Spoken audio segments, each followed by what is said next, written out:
Psolga, Ivy Masters Learning Center at ivymasters.com. And today we're going to look at the 20th question from a linear digital SAT.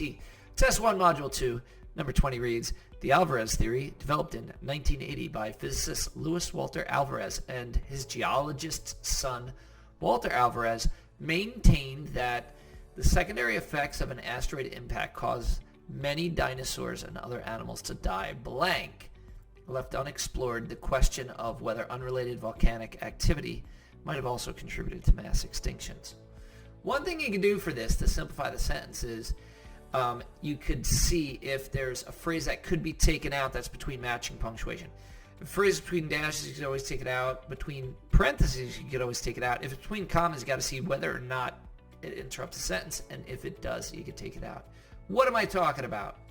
Well, here, developed in 1980 by physicist Luis Walter Alvarez and his geologist son, Walter Alvarez. Now, maybe you're thinking, oh, that's helpful information. It tells you where the Alvarez theory came from. Maybe, but it's going to help you to take it out. In pretty much every question you'll see on SAT, when you take out the unnecessary phrase, it's going to simplify the sentence for you and help you to determine what the correct answer is. How's that? Well, now I'm going to read up to the word die without that phrase.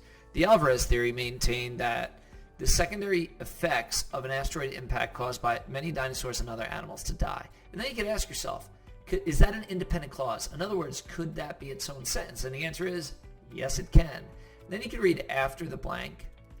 It left unexplored the question of whether unrelated volcanic activity might have also contributed to the mass extinctions.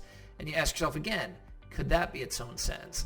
And yes, it can. If you're thinking no, then it's probably because it starts with the pronoun it. But if you replace the pronoun with a noun and it's an independent clause, then with the pronoun it's going to be an independent clause. In other words, it'll be able to be its own sentence. So a pronoun's never going to make or break an independent clause. So if you said the Alvarez theory left unexplored the question of whether unrelated volcanic activity might have also contributed to mass extinctions, if that's an independent clause, then replacing the Alvarez theory with it is also an independent clause. So how is that helpful? Well, first off, you can't just put two independent clauses next to each other with no punctuation at all. That's just a clear run-on sentence. And you cannot separate two independent clauses with only a comma. We would call that a comma splice. It's a type of run-on sentence, and that's exactly what it states. A comma splice states that when a comma separates two independent clauses, that is definition of a comma splice, and that's not allowed. Illegal, answer choice D. So we need a conjunction. But is a coordinating conjunction. FANBOYS, for, and, nor, but, or, yet. So those are all coordinating conjunctions. That's not all of them, but that's most of them that you'll be using. So you need a coordinating conjunction. But is a coordinating conjunction. It can combine two independent clauses. Now we got it now down to A and B. But answer choice B only has the comma before the but. When you're combining two independent clauses with a coordinating conjunction, you do need a comma before the coordinating conjunction. B is your correct answer.